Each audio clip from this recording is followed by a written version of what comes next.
Hello, it's your girl HR Nicole Renee. So I have some things that I want to discuss. Okay. And y'all already know when I go through something, I hop on to the big screen and I need to deliver it to you guys because I feel like if there's something that I'm seeing or I'm going through, I feel like you guys should know so you guys don't make the same mistake.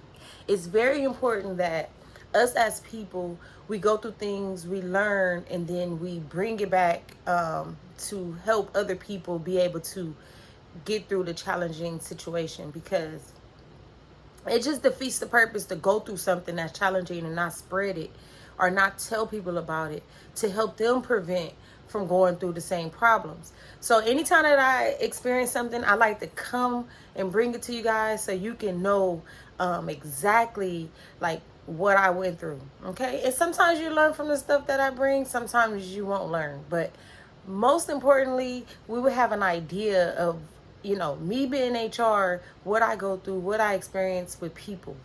Okay, so first of all, I don't know if you know that I connect people with employers. Like if you come to me, you're like, oh, I can't find a job or this isn't working. What I do is I dig through my stack and I'm like, okay, I have these connections.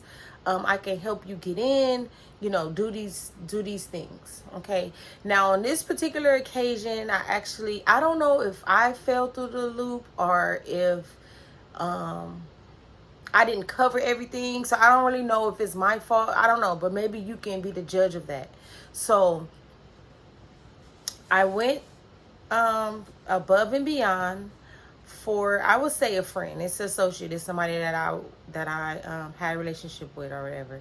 And so they were complaining that they needed a job.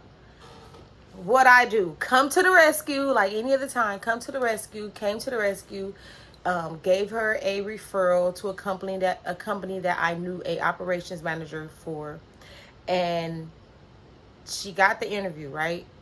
She showed up to the interview, and guess what? She shows up in flip-flops. The girl shows up in flip-flops. Like, what am I supposed to do with that? Okay, so she gets into the interview room, and the person that I know personally, right, the operations manager, they pause the interview, call me, right, step out and call me, and then they're asking me questions as to, why would I send someone to an interview dressed like this? Like, if you're going to refer people, you need to make sure that they're going to come correct, that they're going to have, decency. They should be aware of what to wear to an interview. Like, we're grown. We're at a certain age in life where some of the stuff that we're still doing, we should not no longer be doing. And so it was like common sense. And so that's my point right there, is that I thought it was common sense to not go to an interview with flip-flops. No matter who I know, no matter who I am, no matter what relationship me and you have, you should automatically know when you go into this establishment, you trying to get this job, you don't go in there with flip-flops. Okay, so her story, or she had somewhere else to go, which I feel like was still a lame excuse, because that goes back to what Monique was saying, the comedy Monique. She said to stop going out with bonnets. So regardless, if you had somewhere to go after the interview, why was you wearing flip-flops? And I'm talking about flip-flops like the ones you wear at the beach, the flip-flops. Those are not something that you just wear, if you're going, anywhere. You don't wear flip-flops. I feel like flip-flops is strictly for an occasion, the beach, right? To get in the shower, to, shower shoes. And so they're not dependable. So even though that you were going to the interview and you wanted to wear those because you were headed somewhere else, I feel like it's still a lame excuse. But anyways, so I reach out and I'm connecting you with one of my professionals, and you do me that way. That is why I am creating this content for interview etiquettes. It don't matter who you know. It don't matter where you're headed after that interview or before that interview. Listen, you got to have some type of etiquette about yourself. You can't just go into these companies with flip-flops on, red hair, purple hair, long nails. Like, these are the things that I'm seeing.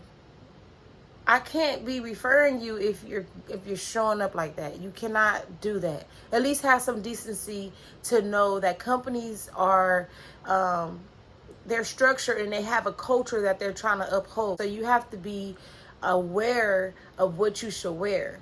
Now, we're grown.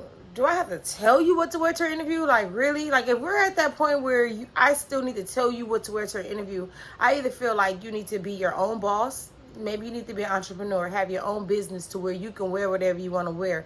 But even being a business owner, you still cannot wear what you want to wear, okay? There's people that go into business thinking, oh, I'm going to go into business because I can do what I want, wear what I want, say what I want. Even when you're a business owner, there are still limitations to things that you must obey, okay? So getting back on topic, if you feel that you can dress and do and say whatever you want while you're looking for a job or while you're in the job market, you need to wake up and smell the coffee, because that is not true. You cannot do that. You must have some type of standards for yourself. So that's what I wanted to bring to the table, because I feel like if you are job hunting right now and you're concerned that you're not getting a call back, you need to step back, think about the things that you're doing, thinking about the things that you can change. I've been holding Zoom meetings like all week, going over these things, letting people know what is good, what is not good, because people have in their mind, it's a pandemic, jobs need me, they're gonna hire me, I can do whatever I want in this interview, I can wear whatever I want because they need me.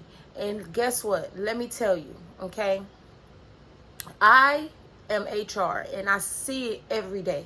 People are walking in to the interview, and guess what? The owner don't want to deal with these type of people who come in there any kind of way, because at the end of the day, clients, right? The company's clients don't want to affiliate a person that's coming in with long nails, a person that's coming in, with holes in their, they don't want to affiliate that with their clients. So they're not willing to take that chance, no matter how struggling they are with hiring people and finding people. They're just going to tell you they're going to call you later, okay? And the more, the more companies that you go through, it puts you in a deep depression, because you're seeming that you see all these now hiring signs outside, but yet you're not getting a call back. You're not getting a call back because of what? Because your mentality, you think that because it's a struggling job market, they need you and they're going to put up with your mess. No, that's not true. Get yourself together, get yourself in order, and take it serious, right? Because there is so many jobs out there, so many openings. If you go in there professionally, if you dress to impress, right? If you have your presentation on point, you will get that position that you never would have gotten prior to the pandemic. But you still had to deliver and prove yourself at these interviews. I can't believe she went there with the flip-flops on. So at this point, I don't know if I'm in the wrong or if she's in the wrong, because I didn't tell her what to wear. No, I didn't. But she's grown. You know not to wear flip-flops to an interview, period. And we're not going to even talk about the rest of the outfit, right? The jeans with the holes in them and the wife beater. We're not going to talk about it, okay? We're just going to strictly talk about the flip-flops, because when the call came into me, that is what they mentioned, okay?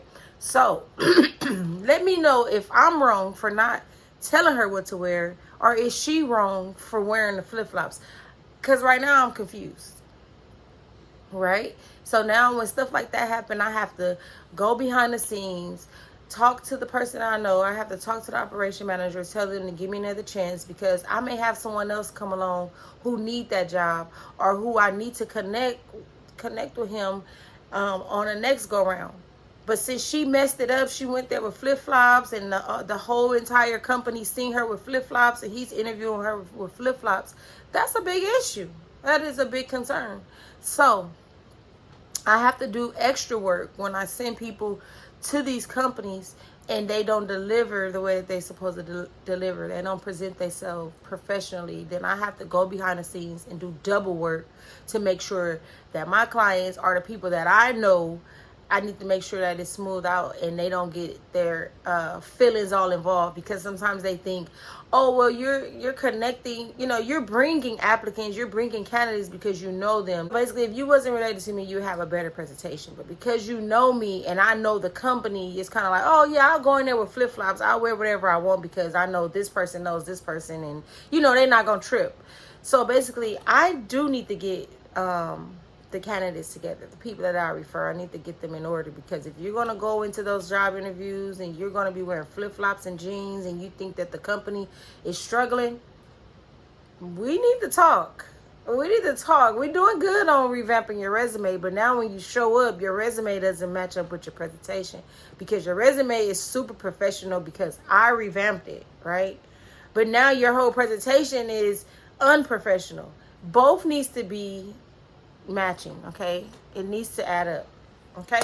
So don't forget to message me if you're struggling with these things. If you don't know what to do in the interview, if you want to practice, do role play, practice on your presentation, the average questions that they ask in the interviews, you want to go over that, reach out to me. Go to my website, whoisrenee.com, and on there is a section where you can set up an appointment. You can set up an appointment with me and we can go over these things. Easy breezy. But make sure you be prepared. Don't just go in there with that mindset that these companies need me and I'm going to wear and do and say whatever I want. Get out of that. Because if you don't get out of that, look, they just passed the law where a lot of foreigners are going to be here, okay? And them foreigners, they're going to come with it. This is the honest to God truth. Them foreigners are going to come with it, and they're going to come and snatch up all these jobs.